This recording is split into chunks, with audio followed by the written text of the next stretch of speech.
जय हिंद दोस्तों। आज का हमारा टॉपिक रहेगा तार्किक वेन आरेख, लॉजिकल वेन डायग्राम। जब किसी व्यक्ति, वस्तु, स्थान आदि शब्दों को उसके अर्थ के आधार पर एक आरेख में प्रदर्शित करते हैं तो उसको हम तर्क आरेख कहते हैं।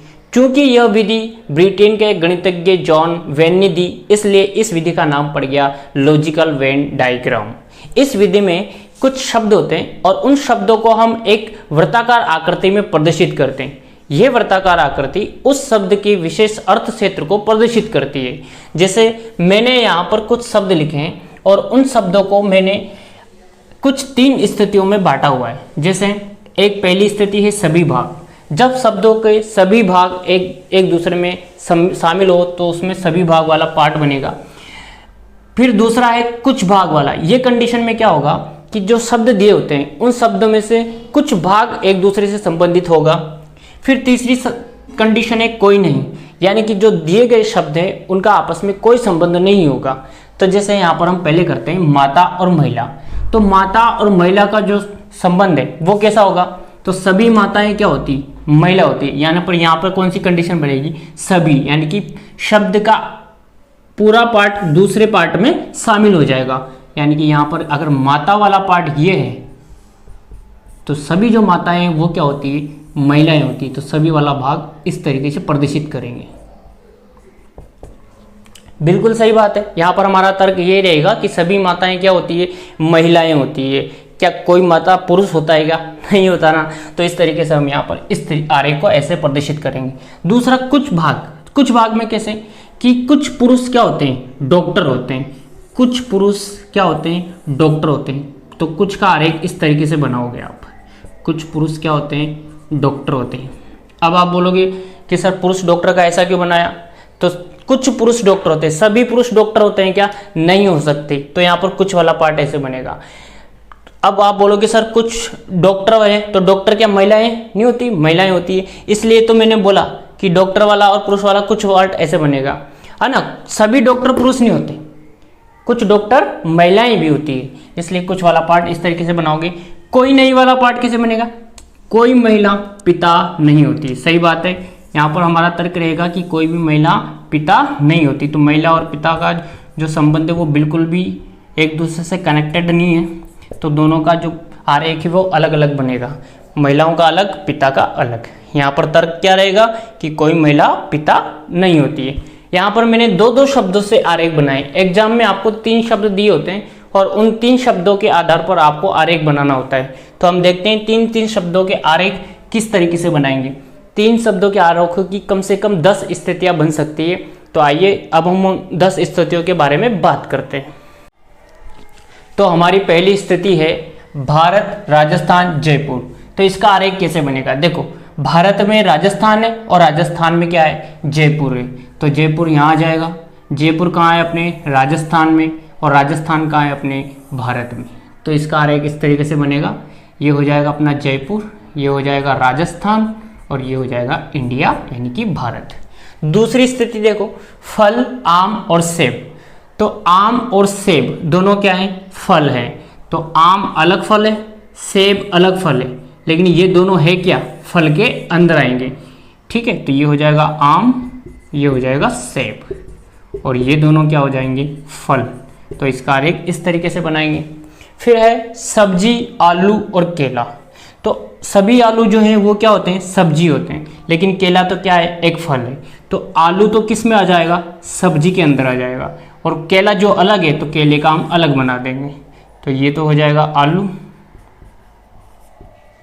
और ये क्या है? सब्जी। और ये जो क्या है? फल है। तो ये अलग बनेगा केला। आई होप आपको समझ में आ रहा होगा कि किस तरीके से हमें आरेख बनाने हैं। अब हम अगली स्थितियों के बारे में बात करते हैं। अगली स्थिति है महिला, मानव, डॉक्टर। तो इसका कैसे बनेगा? तो देखो, कुछ महिलाएं क्या हो सकती है? डॉक्टर हो सकती है। कुछ महिलाएं क्या हो सकती है? डॉक्टर हो सकती है। अब चाहे महिलाएं हो चाहे डॉक्टर हो, सब किस में आएंगे? मानव में आएंगे। किस में आ जाएंगे? सब मानव में आ जाएंगे। ये देखो अगली स्थिति क्या है? स्नातक, स्नातकोत्तर, मतलब under graduate and post graduate. और फिर क्या है? अध्यापक। तो तो देखो अध्यापक बनने के लिए कंडीशन क्या होनी चाहिए कि या तो वो स्नातक किया हुआ हो या फिर वो स्नातकोत्तर यानी कि पोस्ट ग्रेजुएशन हो। तो इसका कैसे बनेगा, जिस इंसान ने पीजी कर ली तो वो किसके अंदर आ जाएगा, यूजी के अंदर आ जाएगा। सीधी सी बात है, अगर किसी ने एमए कर रखी तो बीए करने के बाद ही एमए करी होगी, तो यहाँ पर जो जितने भी स्नातकोत्तर हैं पीजी वाले हैं वो किस में आ जाएंगे, यूजी में आ जाएंगे। और चाहे यूजी किया हो चाहे पीजी किया हो वो क्या बन सकता है, अध्यापक बन सकता है। यानी अध्यापक वाला पार्ट इन दोनों में कॉमन हो जाएगा। तो यहाँ पर अध्यापक आ जाएगा इधर।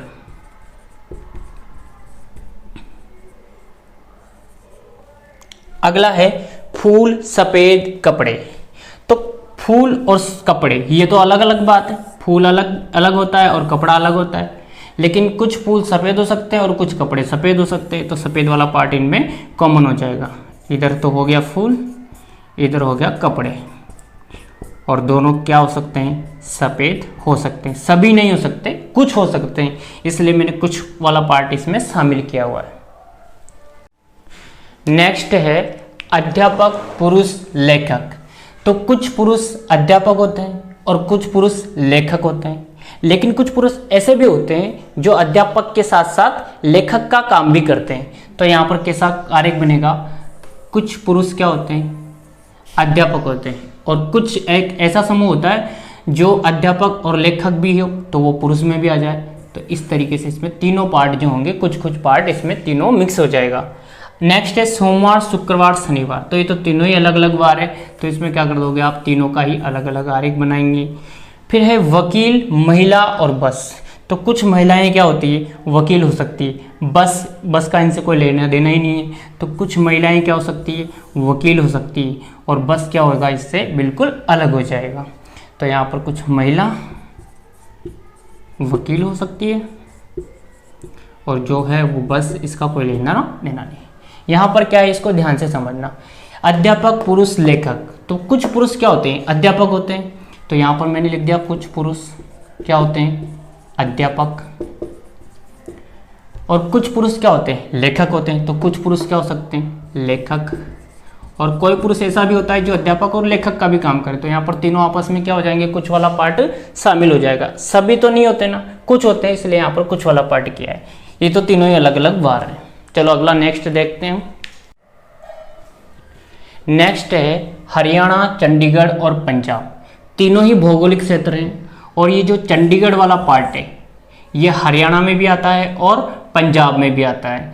तो इसको क्या करोगे आप, ये हरियाणा में भी आ जाएगा और ये पंजाब में भी आ जाएगा। मीन्स हरियाणा और पंजाब का कुछ पार्ट जो है वो चंडीगढ़ दोनों को कॉमन करता है। तो यहाँ पर पंजाब और इधर हरियाणा, और बीच में कौन है, ये चंडीगढ़।